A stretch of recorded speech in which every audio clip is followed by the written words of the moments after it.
Hey, I would like to explain something regarding the energy system that we have come up with as human beings, or as consciousness for the human body. Because there seems to be a lot of confusion on the internet regarding what Kundalini energy is, and a lot of people are abusing that confusion. And this is not a knock towards anybody, this is not an insult or whatever. I'm just showing you, let's call them facts, because truth is subjective to where you're standing and looking at things. So we have the entire concept of the universe in this square, in this circle, okay? And here's a human body.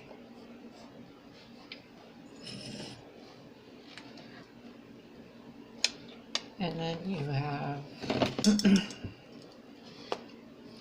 let's do all the chakra centers in a purple. So you got, for as many as we can, 1, 2, 3, 4, 5, 6, 7, that's there, hands, feet, there, there, there, there, there, there, there, there, and there. And there, and there, and there, and there. Okay, so all those little purple dots are your energy centers, kind of, sort of, okay? Kundalini, the word itself, let me write it in this. Kundalini. In ancient languages, and also Farsi and Assyrian and Aramaic and probably some Arabic and all those, Kun means ass.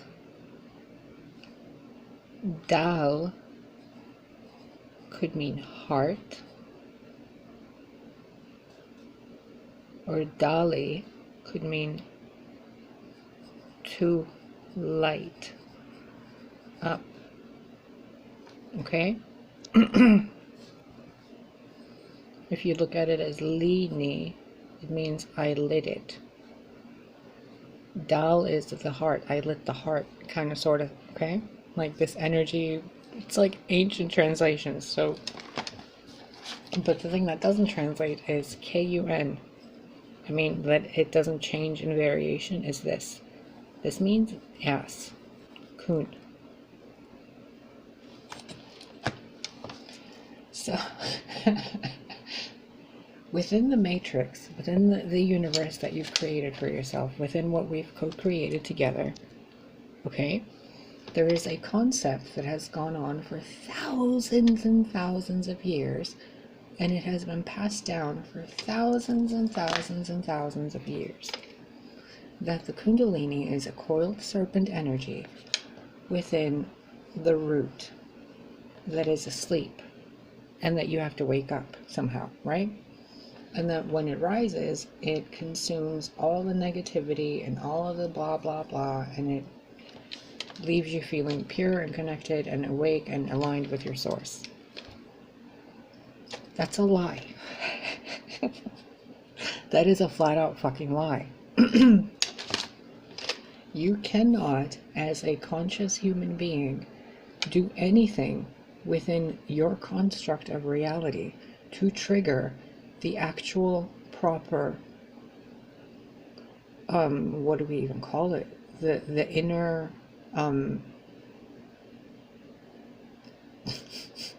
I mean, really, what it is, okay, let me explain to you what the process actually is, okay?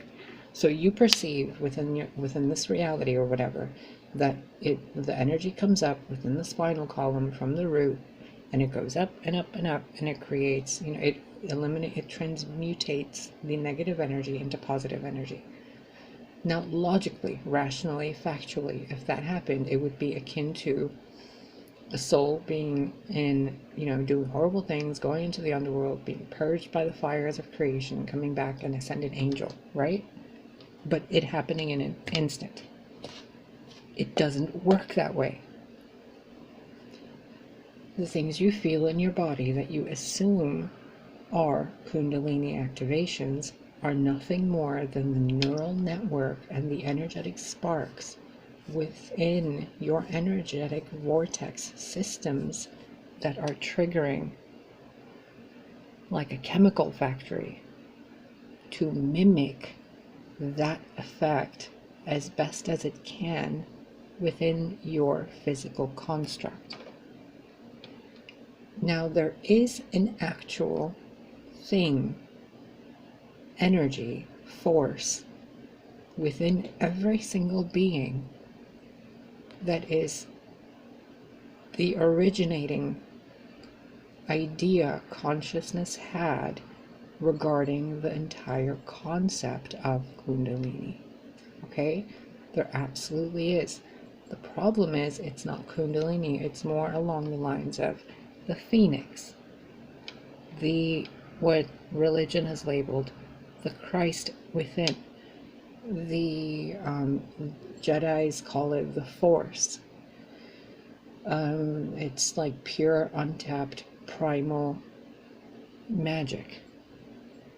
The raw flow of consciousness, okay? You cannot activate that through a video.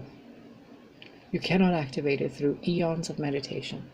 You can sit there in a lotus position and chant your nuts or your tits off. You cannot force that force through you. The only power in creation that has the ability to activate this force within the human vessel, which goes from root, your feet connected to the ground, and multiple feet underneath, which is also a concept, but it's the depth of energy within your energetic field. So however wide you perceive yourself to be, that energy is activated by your oversoul, your I am presence, your true, authentic, 100% cosmic source self. Nothing your little human self does will ever make that activate because of how powerful it is.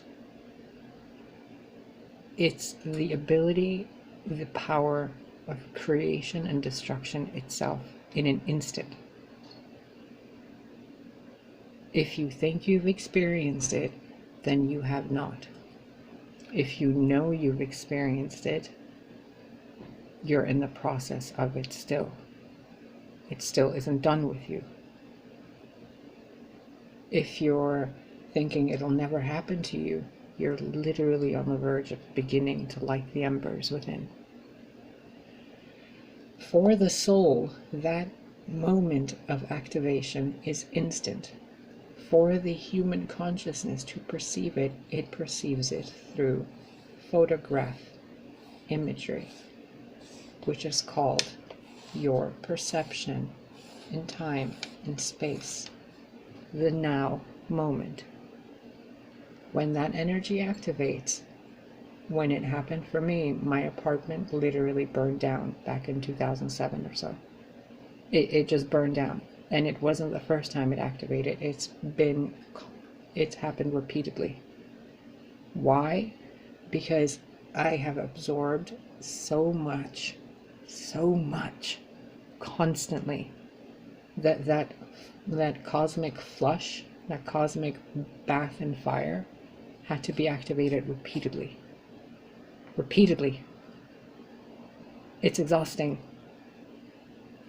It takes every negative energy stored within your body, stored as fat, stored as teeth implants, stored as fake hair, or like issues with the skin, with the body, with the organs. It pushes all of the gunk up through your entire system and then floods it all around you while you swirl in a pool of your own caterpillary negative energy for however long it takes the conscious self to allow the energy of the heart to merge with the power of destruction. Because it's a co-creation between you and the cosmic you. The cosmic you, when it sees you, the human you, fuck up too much, and your life goes to a point where there's no other choice than to hit that button and go, and then you start as the purest version of yourself again, step by step, relearning how to live your life without all the extra stuff that you had carried. It is the button for source that, for you, that basically says, I have to win the light within. Because when you swerve too far off your path, what do you feel? Suffering, right? Your soul sees all of it like it's watching a movie play out. And when you head towards certain directions that you're just really not aligned with, and you absorb all that other stuff, the soul goes, boop, pushes that button, and then you go, poof, and then you start all over again. That's Kundalini. But you can't go back to who you were before it happened. Your thoughts won't even be the same. The neural network within you will be restructurized, because the soul goes from outside of your construct of reality. It sees what's happening, and it's connected to you, through you. So when you're screwing up here in the human world, this aspect of you that's really dealing with all the stuff you're not dealing with, and you exist to heal this part of you, not the human part of you. The human part of you is a symptom to what's wrong with the soul. And you're thinking you're here to live life as a human. No, you're here to heal your soul, to remember who you are, and to get out of this muggle world that you perceive as muggle world, and realize that you have access to this power constantly. But you choose to be this version of you that needs this version of you to cosmically bitch slap this version of you and say, yo, get it? You can't sit there listening to like 520 or 28 hertz or whatever hertz you want to listen to, and then meditate and chant and trick your soul into activating it. If you're experiencing suffering, it's because you're experiencing suffering to teach you something. So either do it humbly and with grace within yourself, realizing that you're learning things. Even if you're making the same mistakes, make them with grace. But don't think that the entire spiritual world is as feeble as vibrations on a video and tuned to a specific hertz with images or subliminals. This power of God is beyond your mortal capacity to comprehend. That's why that serpent is coiled and asleep, because it's waiting for this soul version of you to move its hand off of the coil, so the serpent goes boing and knocks all the bullshit out of you from the inside out. That's Kundalini. And then, just for those twin flamies, when the soul, this aspect of the soul, goes so far off in a different direction from its true authentic self, this part of itself calls to itself, creating another copy of itself through time and space outside your ability to comprehend how they even came into your reality or not. For all you know, when they walk out the door, they disappear from existence, but you assume they're off cheating.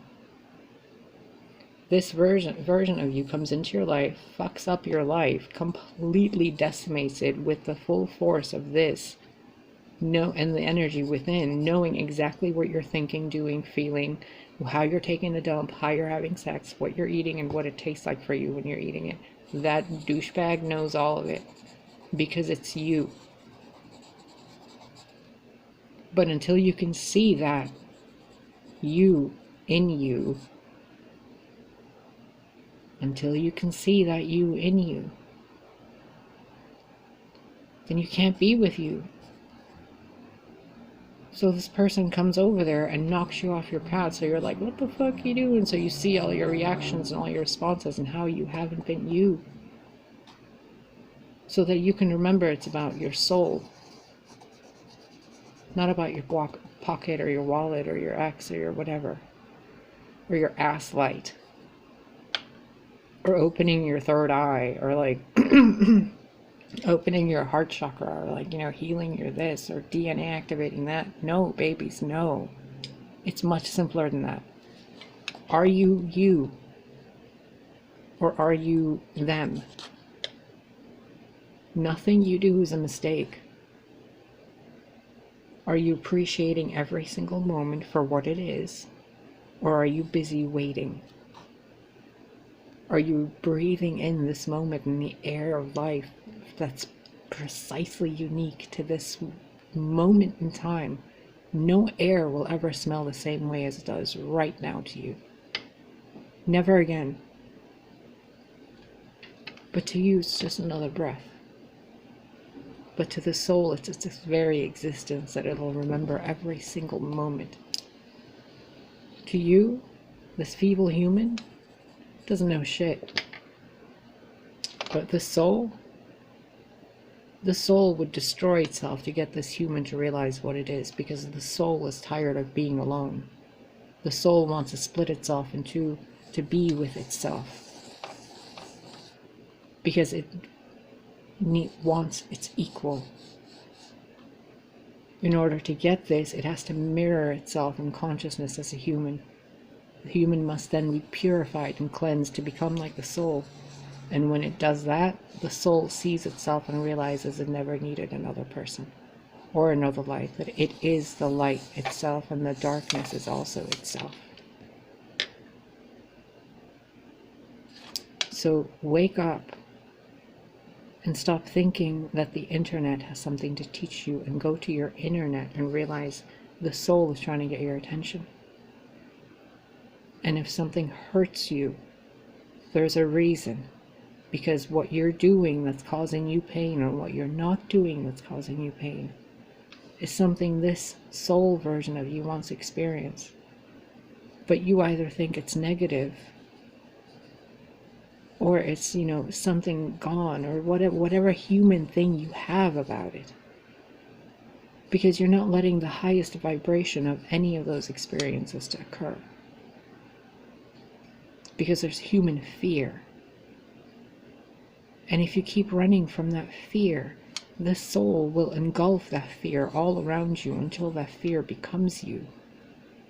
Until you realize that all of that fear is just the fear of you opening your eyes and seeing that you're the light, and the darkness is what you're not looking at of yourself. It's like the darkness is trying to hug the light, and the light is too afraid to hug the darkness back. It thinks that the darkness is smothering it, or killing it, or dimming its light, like a water to a flame. It's alchemy. But you don't know that because you don't trust the soul. So you can keep going down the path of not trusting and trying to find answers in the cycle of this matrix you've created for yourself. This way of living, this way of thinking how everybody else thinks, this way of thinking that you know how everybody else thinks. Or you can realize that it's all your reflection of your own thoughts, of your own energy, of your own consciousness, and in reality you are in the darkest place in existence, with your eyes closed, and the only light you see is your own. And you hide in your little bubble, thinking that outside the bubble nothing exists. But outside the bubble is where everything exists. You're just inside the bubble to make sure that you're worthy enough for everything that exists outside of this bubble. And that soul is going to light you up repeatedly until you embrace that soul as yourself.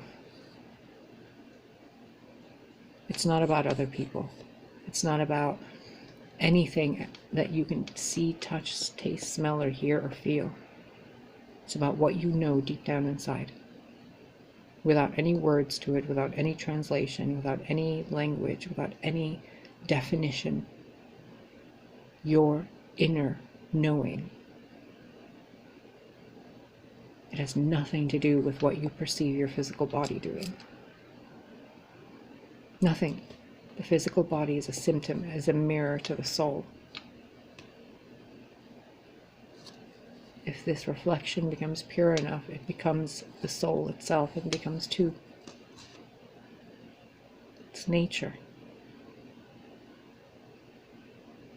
You could have the love of your life that is exactly who you are, but exactly how you would want to be with the version of you that they would be.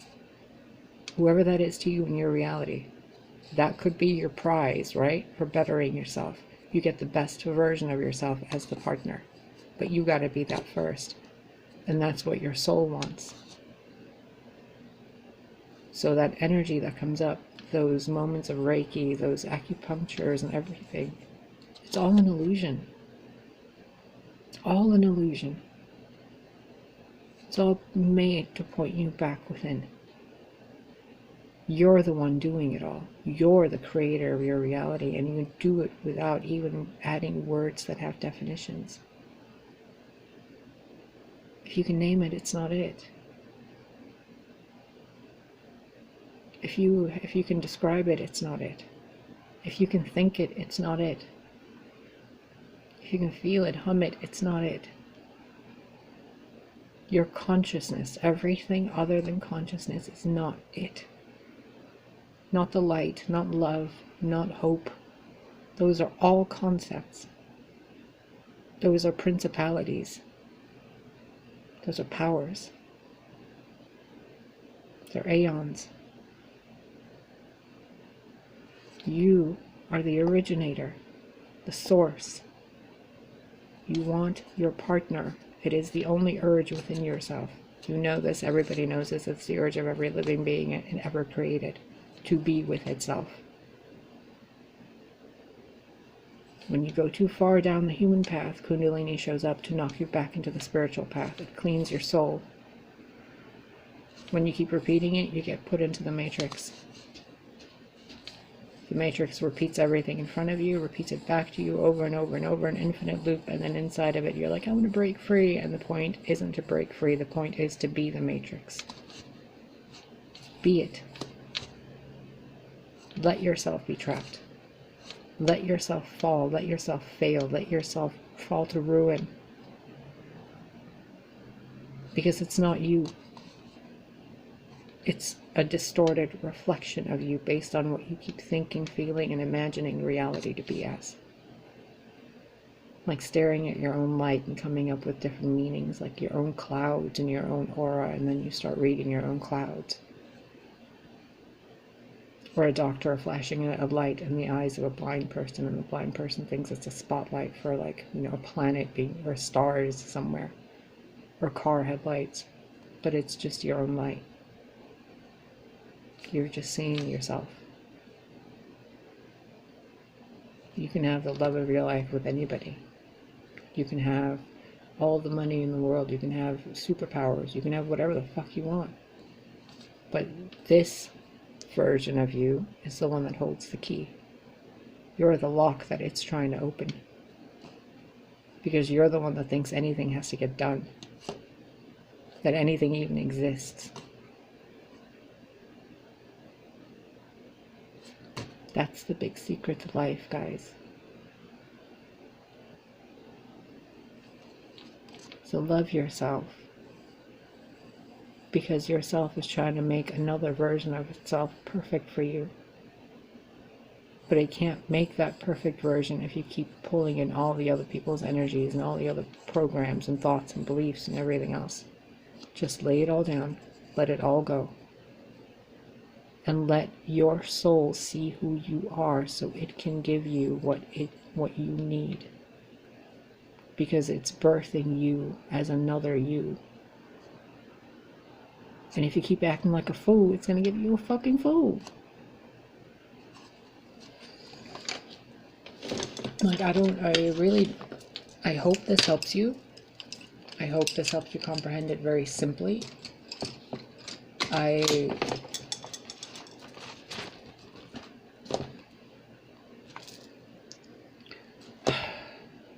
You got this, okay? You got this.